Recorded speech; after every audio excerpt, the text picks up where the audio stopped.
Well, hello and welcome to the Roanoke Presents From Print to Podcast. You're joining us for a special live episode straight from the heart of our city at the Experience Conference Reimagined for Professionals, Innovators, and Changemakers, courtesy of Genya Kalinina and the Roanoke Regional Partnership. Audience members, please show us some love for this great conference. I hope you're enjoying celebrating our wonderful community. Excellent. So my name is Liz Long. I am your friendly neighborhood editor, quite like Spider-Man, and today is going to be a blast as we sit on stage at the spot on Kirk with none other than the creative powerhouse behind Hello Roanoke, Genya Kalinina. Give her a big round of applause, everybody. It is such a pleasure to have you here. Thank you for being with us. Thank you. Absolutely. So before I embarrass Genya with all the accolades we're going to talk about, I wanted to share a little bit more about the magazine itself. And so Roanoke Magazine, we are the longest continuously running publication in the state of Virginia. It's been a cherished source of local storytelling and information for generations, 5 decades to be exact, as we celebrate our 50th anniversary this year. And so that's 50 years of people, businesses, restaurants, events, and so much more that we celebrate and cheerlead on every single page. And it is such an honor to be editor of this wonderful publication. And my beautiful art director is down there. Please give her a round of applause as well. Thank you so very much. We appreciate that. And so talking about celebrating our 50th anniversary, we have a lot of stuff going on over on our website. I would be remiss if I didn't push that for you. You can read our very first issue from 1974, find our full gallery of covers, see local artists recreating iconic covers from our gallery with their preferred mediums. We're also hosting a juried art show open to the public in September, so if you are an artist or know one, please send them our way to recreate a cover and be considered for that art show. And we are also producing a documentary that will air later this year and performing 50 acts of service for 50 years to showcase our love of this community. I do encourage you to join us as we give back, whether it's donating blood, walking the adoptable dogs, whatever it is, we want you to participate in that and show us the love for our community. And so you can learn more about that over at theroanoker.com. And now to our interview with Genya. Thank you again for being with us today. Thank you for having me back. Absolutely. So Hello Roanoke is a platform that has become synonymous with community connection and local vibrancy. You've seen Genya's work across social media as she shows off the very best of Roanoke that we have to offer in terms of events, arts and culture, food, drink, so much more. Fun fact, Genya was our very first podcast guest from our episode starting in last season, January 2023. And so she was also a columnist in 2023, sharing her adventures through Local Look in every issue. So we are so glad to have your thumb on the heartbeat of our community. Yeah, thank you, Liz. So Genya actually recently scored big at our 2024 Best of Roanoke Awards, which if I can get through all my wires here, I'd love to show you. So this actually is hitting newsstands this week. It is our Best of Roanoke issue, and we have tons of winners and information here voted on by you guys. Our readers told us what the Best of Roanoke is, and we're so excited, and congratulations to those winners. But so Genya, man, you did really well, I would say. So she clinched platinum wins in categories of Your Female Star of the Star City, Best Local Social Media Presence, and Best Source of Information for Events and Things to Do. And her impact in fostering community engagement and sharing authentic Roanoke experiences is absolutely undeniable. So first and foremost, again, please help me in extending a hearty congratulations for all those wins and the readers recognizing her. And it is a testament to your dedication and impact of our community, which we're going to talk about today, which is great because we're all about community in this room. So first of all, I'd like you to share a bit about how it feels to be recognized as a platinum winner for multiple categories. What does that mean to you to have readers and podcast listeners and community members share their support of your pages? It's been amazing, honestly. It's been overwhelming in the best possible way. I still consider myself relatively new to Roanoke. We've been here a little over 4 years now.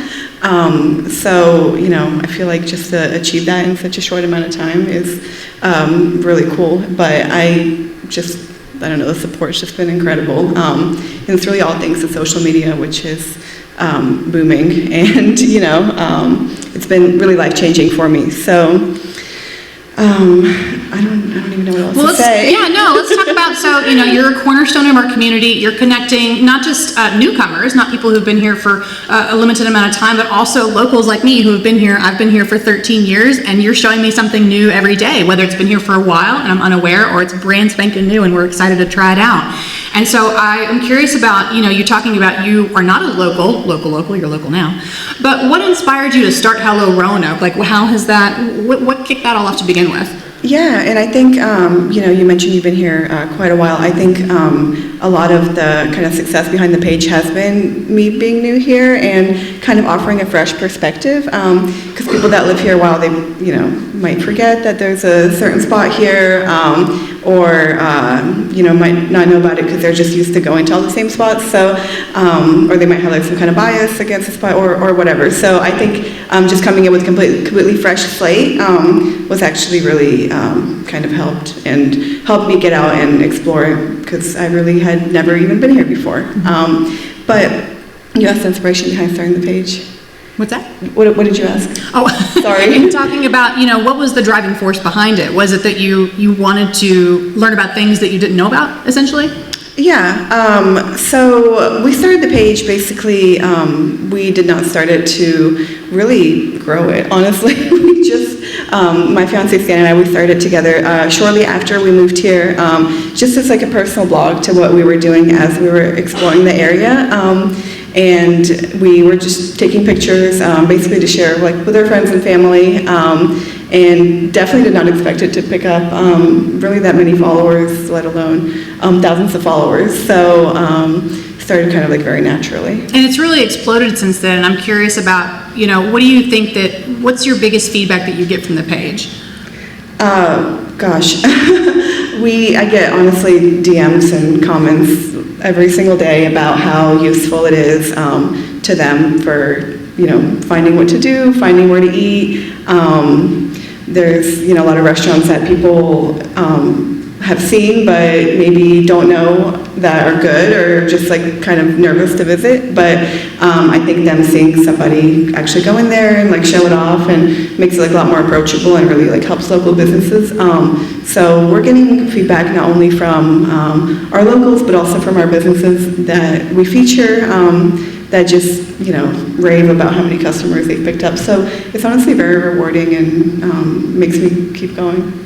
And so with over 40,000 followers just on Instagram alone, because you're obviously across a few different platforms, Hello Roanoke has undoubtedly made a mark. I'm curious about the responsibility that comes with a large platform. You're fostering community, you're sharing authentic experiences. What does that look like in terms of making sure that you're sharing the true scene behind the Roanoke page? Yeah, you're right. You do have to be really careful when you have that big of an audience. So, I only share positive things. Mm-hmm. So I'm not a food critic. I might, not, if I don't like a certain place, I'm just not going to post it. I'm not going to post anything negative. I just don't think that's right. So, but you'll probably notice I try to get into as much content as I can, try to get in front of the camera and, really give the page some personality. So that's kind of been what's worked for me, and I'll do like ask me anything on my story. I try to be transparent. If anybody has any questions, I usually answer them as honestly as I can, and I'm an open book really. And in the world of content creation, it's sort of funny because side note, I was actually hired as the receptionist for the Roanoke 12 years ago, and so my publisher walked out of a meeting at one point and he was kind of complaining about social media. He didn't understand it. He thought it was a fad. And he said, well, I don't want to do it. Just who wants to do it? And I was like, well, I'll do it. And so from that point, it's been so fascinating to see the evolution of content creation and social media in general. And so, for example, you're talking about when you started, maybe your face or your voice wasn't necessarily on the page as much. You were sharing copy or sharing photos. Yeah. And now you're really doing the videos and sharing your life behind the scenes as well. It is, yeah, that's exactly what happened. I found once I started getting in front of the camera, people really connected with that more, and it just makes it way more fun and gives the page a lot more personality. And Stan does a lot of the food now, so that's been a lot of fun too. And so time management is obviously a recurring thing for a lot of content creators. Quincy was talking about how you are so involved with so many things, and that's a lot of juggling to take care of. And so in your sort of thought, like how do you do that? How do you explore and find all this content and yet still have time to maybe like relax a little bit or prepare for the next day? I don't relax. Well, that's fair. Yeah, relaxing is like editing on the couch. Yeah. But no, that's a great question that, I still struggle with because I do feel like this obligation to like somehow be at every single event, which is literally impossible. So like one thing I started was my weekly weekend event roundups. That way I don't feel like I have to go to every single one. I can, just list them so people still know. But, just have to I just have to schedule days where I don't go shoot content. So, we'll schedule like days and just go on a hike and not post anything about it, or just post like one or two things like on my story, but not have to like feel like I have to make a whole reel or anything like that. And then some of the content is like repurposed. So some of the guides I don't actually have to go shoot because I already have that content, and I'm just able to like put them into a guide, so it's still useful. But I assume everywhere you go, you're like taking pictures regardless of like whether you know you're going to use it or not. I am. Everywhere you go, you're taking a picture of what you're doing. So it can be a little overwhelming, yeah, to say the least, but I do enjoy it. Well, as soon as the scientists come up with the cloning machine, Quincy and Genya will be the first people they reach out to, for sure. But in thinking about, you're actually preparing for a new family member. And so congratulations. Thank you. And thinking about that, I mean, you have to consider some of that content won't change necessarily, but it might evolve to include more things, such as family edition. Exactly, yeah. So we're really excited. We have a baby girl coming in September. But yeah, Hello Roanoke is going to basically stay the same, but we will be sprinkling in like family content. And I have some prenatal content already in mind for the summer. We want to do like a baby moon and feature, like a baby moon destination and that kind of thing. But we're going to keep going to all the restaurants and, doing all the hikes and everything, but we'll add a little family-friendly twist on some of the content. I think that's an interesting piece of content creation, though, because a lot of people, when they find their lane of what they want to do, and then suddenly if they're burned out or they're interested in something else, it's hard to pivot to something and not upset followers to some degree, right?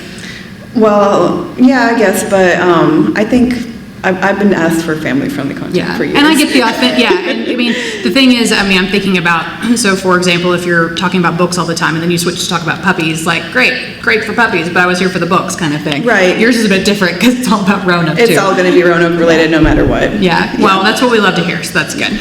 In thinking about your decision to pursue content creation, I mean, you've gone full-time this year. I did, That's a big deal. That's really inspiring. Yeah, thank you. Yeah, a lot of people probably don't realize Hello Roanoke was run first as a hobby and then as a side business, and just now went full-time only 3 or 4 months ago, actually. Mm-hmm. So definitely the long stretch. Yeah. And what was it that you really thought, I should do this, I could do this? Was it overwhelming amounts of requests for things, or you just, what was the big, like, I should make this big step and take it? It was a little bit of everything, really. One thing was, I guess I kind of realized if it doesn't work out, I can always go back to work. So it's like, why not try? I left right before I got pregnant, so at that point I was like, well, we don't have kids yet, let's try it, and then surprise. Yeah, exactly. But still going for it no matter what. And what were you doing in your pre content creation life? So I've worked in accounting for pretty much all my professional life, which was, a good job, but not quite as fun as creating content.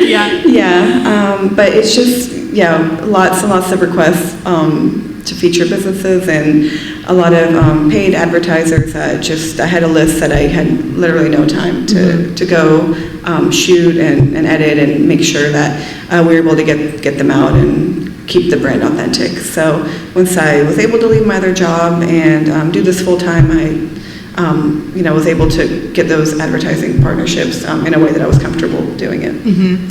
And so I have to kind of think that one of the most rewarding aspects of your work is the direct impact you have on those local businesses. And in thinking about, memorable experiences you've had, one of mine comes to mind, but I'll wait for your answer first. But what is sort of one particular memorable experience that you've had out of this brand new content creation of the last few years? Yeah, and that's another big reason I left my other job, is because this job is, with Hello Roanoke, is very rewarding, and I do feel like I'm making impact on people, thousands of people, honestly, every day. I literally get recognized every day, and people are like, thank you for Hello Roanoke, so it's really nice. Is that awkward to be like a Roanoke celebrity? Yes. Like, do you get stopped in the grocery store? Because I know, like, the newscasters will talk, like, Kate Capodanno's always like, I get people stop me in the grocery store. It's really weird. It's nice. I don't mind it, but I just, like, I still feel like a regular person. Yeah. I never really know how to react, but I always try to be nice to everyone and, talk to them. So. Yeah. But yeah, so one thing that we did recently, and that's another cool thing about Hello Roanoke, it's of course, all online, but it's also allowed me to step offline and form relationships, even, like this. But something we did recently was we had a big fundraising event at the Rockledge home on Mill Mountain, which was made possible by Henry C. Dental, which was really cool. I never really imagined that I'd get to have my own event up there. It's just a house that you see and you wonder about. So that was really neat, and all the money went to a really good cause. It went to the Ronald McDonald House. And you guys ended up raising like $5,000. We did, yeah, which I thought for our first year doing it was, pretty cool. Yeah. So we're already hoping to make it an annual thing, and we hope to double the attendance and also at least double how much money we raised. But it's just really rewarding to be able to connect with our followers and our partners offline. So it's been really neat. Yeah, and I imagine at places like this in the conference, I mean, you're sort of rubbing elbows with people who maybe feel like they've known you for a long time, even if they're just meeting you for the first time. Yeah, people do say that. Yeah. So I love meeting people. Yeah. I love meeting people off the. That's fantastic. Instagram, yeah. And the Rockledge Mansion, that was my example, by the way, because I thought that was really amazing that you were able to bring community together to look at this Rockledge Mansion and see a place that they've seen on the mountain and don't know what it is. But then the bonus part is the fact that you're raising money for a great cause, and so that's going right back into our community. Yeah, and it's been really cool being able to use my following to help raise money for a good cause, and partnerships like that.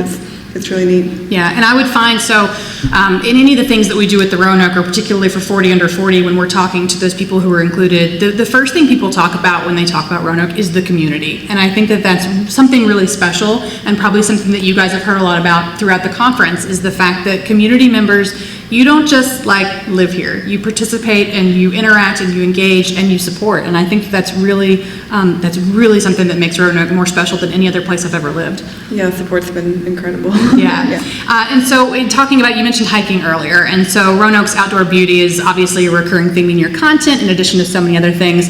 When you were doing your column with Local Look last year with the Roanoker, a lot of those focuses were on the outdoors and really cool places that you could go and discover. What are some of your favorite outdoor spots in the area right now, whether it's just for relaxing or, really getting into kayaking or hiking or whatever? Yeah, we love the outdoors for sure. I think the Blue Ridge Parkway is still a hidden gem, even though, I post about it all the time. It seems like anytime I go out to one of the overlooks, there's almost nobody there. So I love, driving out the Blue Ridge Parkway. We'll drive out and try to catch a sunset. Also love picnics, like Lisa mentioned earlier, but yeah. And we also love Carvin's Cove. I think it's another hidden gem, and it's 15 minutes from downtown. Mm-hmm. So there's just so much to do there. I don't mountain bike, but I do love taking my paddleboard out. It's another great picnic spot. And it's just really gorgeous and quiet, and also hardly ever any people. And that's just something really cool about Roanoke. There's just no crowds anywhere. I know if you went on a hike in Asheville or somewhere, you probably would have trouble finding parking at the trailhead on a Saturday. So even here at McAfee, I've hiked it on the weekends multiple times, and I don't think it's crowded. Yeah, the one time I did McAfee, it was quite crowded, but really? I almost died trying to go up to the top. So okay. Anyway. And thinking about your local outdoors, I mean, how are you incorporating that into your content? Because there's so much to do here when it comes to the outdoors specifically. Yeah, there is something that we've been doing lately that's been really well received has actually been day trip itineraries. So we just did one for Floyd, which usually the day trip itineraries will include some kind of hike. So we did the Buffalo Mountain Preserve for that one. We did one for Paint Bank to include the Raptor Observatory, and I would love to do more. I'd love to do one to include Roaring Run, and one to include Smith Mountain Lake, because they're all really short drives, but then people are wondering, how do I make a day out of it? Mm-hmm. So that's what we do for fun. So yeah, that's been one way, and then just guides, once again, we'll do a family, we definitely will do a family-friendly hiking one eventually, because that's probably been my number one request, actually, for what's the family-friendly hike, but yeah, guides, and then I know I have one of my most viewed reels is literally just 12 hikes within an hour of Roanoke, so super simple, I guess, to put together, not to do all the hikes, but yeah. And then of course you barely have to leave your backyard to do some of those things. I mean, you can literally get on Mill Mountain and just like go down the mountain if that's what you really want to do today. Yeah. And then of course there's other great things. Blue Ridge Marathon was just last weekend. You know, so there's always something to do if you're an outdoorsy person. There is, yeah. We did the slow 5K, which was great because I am not a runner by any means. Nor I. And so in thinking about the new chapter of parenthood, we've talked about a little bit about how that's going to evolve, but are there any sort of specific aspects of Roanoke you're particularly excited to explore? Like with a kid? Sure, yeah. Honestly, we're probably just going to keep doing what we're doing and just incorporate the kid into our life. Well, that means you're staying authentic to your brand, so that's good. Yeah. Another good question that I was collecting earlier in terms of aspiring content creators, whether you're just starting out or it's something that you're in the middle of and trying to build, what sort of advice would you give to them?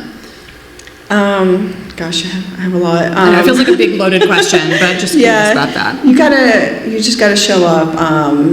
Maybe, you know, I have been very consistent in my content, and of course you can take like a couple days off or like a week or two. That's totally fine, but you can't like post one thing every other month. It's just not gonna work. People are not gonna be engaged. You know, something else like I mentioned is getting in front of the camera. I'd actually love to do that even more, like talk in my stories. But that's a really good way to relate to people too. And also you have to get offline too. You know, a lot of connections can really only be formed in person. That's an interesting point. Yeah. Lisa had mentioned, you know, Lisa and Quincy were talking about shaking hands and networking if you're going to open up a restaurant or a business. And so that's kind of the same thing that you're doing too. So if you had asked me when I started the page if I would ever join a networking group, I would have said absolutely not. Networking is a terrifying word. That's my hot take. Networking is a dirty word. I hate that word. I don't love it either, yeah. It's about connection. Like, connecting is a much, like, softer word, I think. Networking feels very salesy and old school, like the 80s, you're going to go, like, hang out and, I don't know. So, like, networking has never been one of my favorite words. But you're correct in that it needs to happen if you're going to build a business anywhere. Yeah, so, you know, Get to Know Noke has been really a great resource. I would highly recommend. People message me that like just moved here. They're like, how do I meet people? I'm like, go to one of their socials. I'll introduce you to people. I got you. Yeah. So, yeah. How do you prevent burnout when you're online constantly?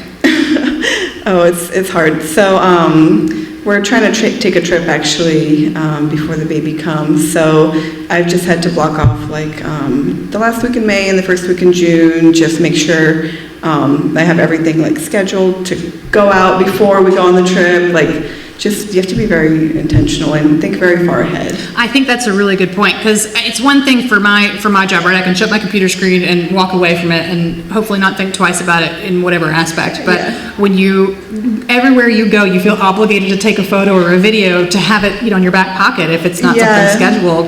Like that seems like a lot of forethought has to go into it. Yeah, it really does. It's just kind of second nature at this point, but it can be hard. Yeah. I don't know if I found the best way to do that yet. Well, you'll find a balance eventually, right? I think a baby is going to force you to find balance, quite frankly, so. Yeah, I mean, you guys will not be seeing as much content at the end of the year. Yeah. Please hold me to it. Any questions from the audience so far? You got to have one. They're quiet. Okay. All right. What has been your favorite thing about the conference so far this weekend, these last 2 days? Let me think. Well, there was a arts panel discussion this morning that was actually really interesting. There was like John Merrill was there, you know, speaking about the murals, and I found out we have a film lab at the Grandin Theater, which I didn't know about, so I thought that was really cool. So that was fun. And then the social last night, you know, really cool to get to hang out. I couldn't drink, but I had a really good mocktail. And, you know, just be outside and enjoy the view. Yeah, you should do a mocktail series for sure. Yeah, no, I should. Yeah, that's a really good idea. Yeah. And so, you know, in terms of what would you like to share with the Roanoke community that maybe you haven't already shared yet? I feel like I've shared everything. Yeah? You just put your whole life on display? I'm trying to think. I know we have a couple things in the works, but I don't know. I heard there was a new cat cafe that there are opened, actually 2 new cat cafes coming. Do you know about them? Yes. Okay. The Toe Bean Cat Cafe, they're currently looking first base right now, but they've been gearing up for a few months. And then the other one is going to be opening, I believe, inside the Blue Ridge Indie Market. Is that correct? Okay. And so they're scheduled to open pretty soon if they haven't already. But that's another great way to, again, get out in the community, but also, who doesn't want to love adoptable cats? Come on, like. Yeah, awesome. that sounds really cute. Definitely something on my list to scope out. Yeah, that'd be good. Couple weeks. Not to put you on the spot, but in terms of hidden gems, you were talking about hidden gems with the outdoors. Are there any local businesses or restaurants, either way, or we could separate them into categories as far as hidden gems that you really think people should know about? I think all our favorite hidden gems have been posted because I just can't wait to get the word out. I think when people ask like my favorite food, recently I've been saying Papa's Pizza in Salem is really delicious. I thought it was just a regular pizza place at a strip mall. It's not. It's way better. Yeah. Yeah, definitely been one of our favorite pizzas. The Grandma's Pizza. Has anybody here tried it since I posted about it? No, y'all have to go try. Yeah. Cool. How about you guys? Hidden gems. Where should we? Tell me where to go. Anna knows a few. I know. Come on. I'm gonna bring you up on the stage. I was gonna say in this room they're probably not hidden gems, but I really like the small restaurants like Campos Rojas in Roanoke. That's one of my favorite places. Like those unassuming places I think are always so special. Yeah. In this area. My recent discovery was the Tater Shack. I did not. I didn't realize what I was walking into, and it's like the menu is pretty limited, but like they do everything on it really well, so that was pretty exciting. So good, yeah. So Tater Shack was one of the places we featured when they first opened, and they said they had like a line out the door and sold out and everything. So delicious, definitely. Yeah, I also love Ike's. I'm really pleased that they reopened. They were right around the corner from our office on Brambleton, and when they closed, I was devastated. But so as soon as they opened the new spot off of Williamson, I was like, I can't wait to go eat my face, just ramen, just stick my face in the bowl. Yeah, no, so good. Yeah, sure. Anybody else got hidden gems? Cafe Express. Oh, good one. Just went there recently. Yeah. Yeah, they're supposed to have banger sandwiches. Quincy should go. Yeah. That's true. I don't know where the hidden gems are. Well, everybody tell Quincy. So Cafe Express, where else? You got to get the chicken tandoori sandwich there. Chicken tandoori, yum. La Casa del Burrito Taco Shop. It's like in a little gas station in Midland. Yeah. Really good. Yeah, really good we one. need to revisit that one. I don't think we have a reel about that one. There is a photo, if y'all scroll way back, of Stan holding the huge burrito right by his face. But Was it the size of a small baby? yeah, it was. Yeah. Yeah. Where else? Where else are you guys going? It doesn't have to be restaurants. It could be anywhere. You were at the new planetarium recently, right? Newly opened, rather. Yeah. And Center in the Square?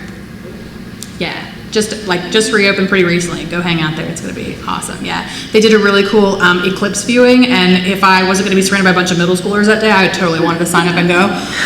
But it was so cool because as soon as they did the planetarium, they all go outside and put on their glasses and did the eclipse. It was like the coolest thing to watch happen. It was really neat. Oh, that's cool. Like you don't get that experience everywhere, you know? How about special Roanoke experiences you're not going to get anywhere else? I think that's pretty critical, especially as, we're touted as an outdoorsy area, and we are, for sure. But for someone like me who I'm sorry guys, I'm not an outdoorsy person. It's just not in my nature. It's not in me. But well, you're not going to get this beautiful, you don't have to really hike to see the beautiful mountains. That's true. I urban hike. That means I walk through all the neighborhoods and admire everybody's yards and gardens and stuff. Yeah, no, that works too. Yeah. But just driving into Roanoke and seeing the star on Mill Mountain, it's another reel that did very well on Instagram. Was literally just says "Welcome to Roanoke," and it just says driving down 581, and it's always a nice welcome home feeling. Yeah, when you see the star, you know you're home. Exactly. I got married under that star, so I literally got married on the deck in under 2 minutes. I dare anyone to get married faster than I did, and it was great. And so now when I come home or I'm driving around, I see the star, and it's not just about being home, but that's such a wonderful memory for me to have. So it's really special. Do you guys go back up there for Oh, we go every year. Yep, we go every year on our anniversary. We take a look out, and then we see all the people behind us. We go, okay, we gotta go. So because that's how crowded it always is. But it's perfect. It's the perfect spot. I love it up there, and of course the zoo is up there, so that's super fun. That's a hidden gem. Yeah, exactly. That's definitely a hidden gem for sure. And of course, we do talk more about hidden gems in our Best of Roanoke issues, so be sure to grab a copy. That's my shameless plug for the magazine, by the way. Any other questions before we get ready to wrap up? It's been about 30 minutes, so Quincy. Yeah, I'm just always curious, your page has grown so rapidly, so congratulations on that. Thank you. What is like your end goal for the page, like from a career standpoint? That's actually a great question. So I am a participant of the Gauntlet this year. I don't know if anybody knows what the Gauntlet is, but it's Tell us, we haven't even talked about that yet. Yeah, I know. I totally forgot to talk about it. So yeah, that's great that Quincy asked that. The Gauntlet is Virginia's largest business competition or small business competition. It's kind of like a Shark Tank type style competition, and you go through a 10-week business development program, and then you write your business plan, and then you pitch in front of like 10 to 12 economic or judges. A lot of them are like an economic development. So I did the Gauntlet this round actually, and I just had my pitch this past Wednesday. It's been a very busy week for us between the Gauntlet and the Experience Conference. But yeah, so we just pitched, and we will find out actually at their graduation on May 23rd how we did, and they do have some pretty good prizes, which vary from like in-kind prizes such as accounting help, marketing help, legal help, that kind of thing, to cash prizes. So we part of our business plan was how can we expand Hello Roanoke and take it to the next level. So, we definitely want to do that. We want to expand beyond social media. We want to expand into a newsletter and a more robust website. Cool. Yeah. Awesome. And so that is actually a really cool thing. So the Gauntlet, that's something that, if you're a business owner or you want to be a business owner, that is a great way to make connections without networking, because you're sort of, you're meeting people like with like who want to build in the community and be part of the community and call it home. So that's a really neat program.